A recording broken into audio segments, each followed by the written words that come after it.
กับช่องรันสเตชันเดอร์มือนี้เป็นวันอาทิตย์เนาะแล้วกับตรงกับเมืองบุญจีนเขากำลังสีออกไปมหาชัยเนาะไปไหว้พระตอนนี้เขาอยู่ที่สถานีตลาดภูเนาะ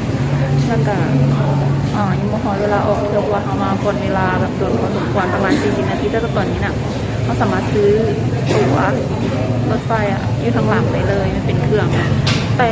พวกเขา3 คนซื้อบ่ได้คือจำว่าเขาบ่ได้เอาเขาบ่มีเนาะบ่ได้เอามีบัตรประจำตัวประชาชนนะเขาก็เลยต้องไปซื้อน้ำพนักงานเพิ่นซึ่งเราต้องไปนั่งท่าเนาะเพราะพนักงานเพิ่นจะมาก่อนเวลาออกมาหนึ่งนะวันนี้ก็เลยนั่งท่าแล้วก็จะไปหาข้าวเสากินก่อนเนาะรถจะออกประมาณ10:44เนี่ยเขามากับมูเวียดอีก2 คนแล้วก็เฮาเป็นยิง3 คนเลยจ้าเดี๋ยวจะรีวิวให้มันมหาชัยมีบอลมีเที่ยวอย่างแน่มีวัดให้ไปไหว้พระอย่างบอก นี่คือเพื่อนของทางเรา same every video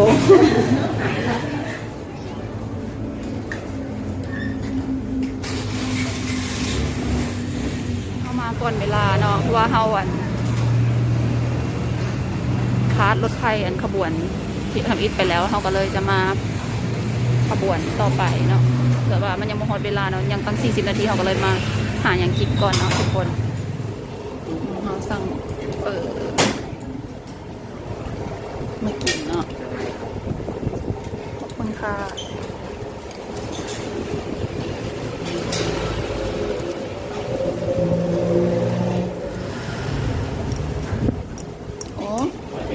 โยนอีดัดวันฮะโห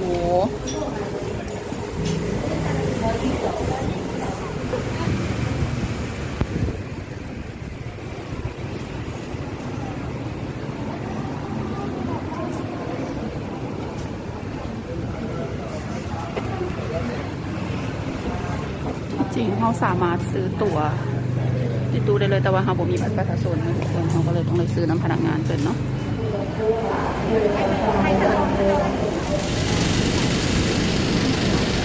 เมื่อวานก็ไม่ดู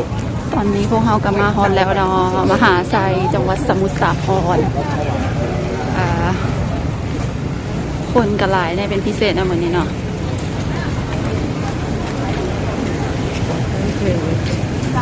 ตอนนี้ก็ทุกคนเขากำลังสิย่างไปศาลเจ้าพ่อหลักเมืองเพื่อสิไปไหว้พระเนาะแล้วก็สีเลาะๆแหละริมแถวนี้แล้วก็ไปพักไปสวนสาธารณะเนาะเนี่ยทางหน้านี่ดิเอาแกมน้อยๆหนึ่งเนาะยันรถเนาะ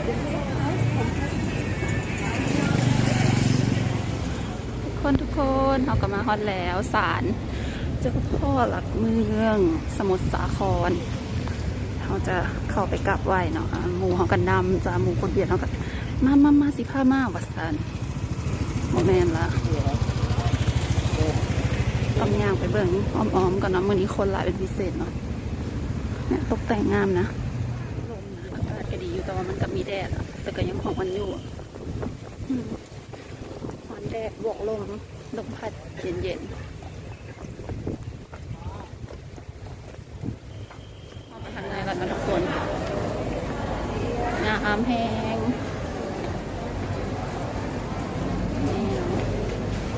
ต้องไปซื้อแล้วก็สิเป็นประมาณนี้นะทุกคนเขาต้องไปซื้อถูกดอกไม้น้ำมันอีกอย่างต่างๆก่อนเด้อบริจาค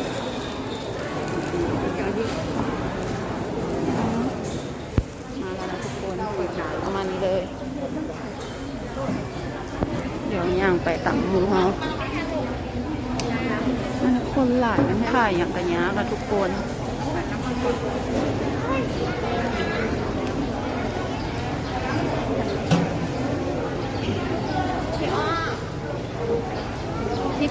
ตามหมู่เขาไปเนาะหมู่เขาก็แบบตาม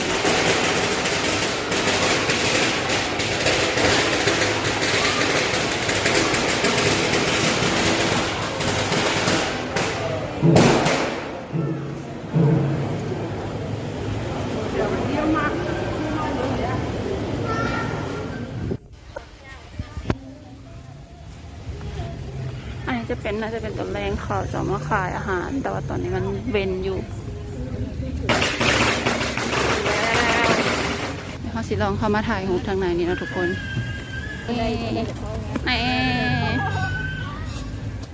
เดี๋ยวถ่ายรูปก่อนเด้อมูเขาถ่ายก่อนแล้วเปลี่ยนกันถ่าย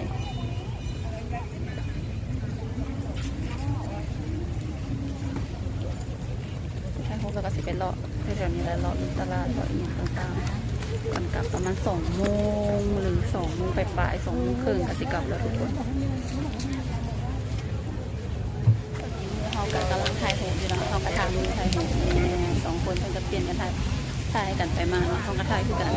เดี๋ยวแล้วไงแล้วเขาถ่ายรูปอีกอย่างแล้วเขาก็จะออกไปหาอีกอย่างกินอยู่แถวตลาดเนาะจะไปดูหลายอย่างเลาะแถวนี้แหละสวัสดีปีใหม่ด้วยทุกคนขอให้เฮงรวยๆแล้วกะสุขดีตลอดปีและตลอดไปเด้อที่สำคัญสุขภาพแข็งแรงเด้อทุกคนตอนนี้เขาก็ไหว้พระขอพรอันเอียงแล้วเนาะเขาก็กำลังสิไปรอตลาดนิดหน่อยนึงแล้วก็ขึ้นรถไฟกับบ้านเฮากับบอนอยู่เฮากับตลาดภูเนาะเดี๋ยวตอนนี้กะอย่างแบบแดดเลยรัดคนเดียวเลยใส่เสื้อแขนยาวมูมีเสื้อแขนยาวจ้ามู2 คนอะ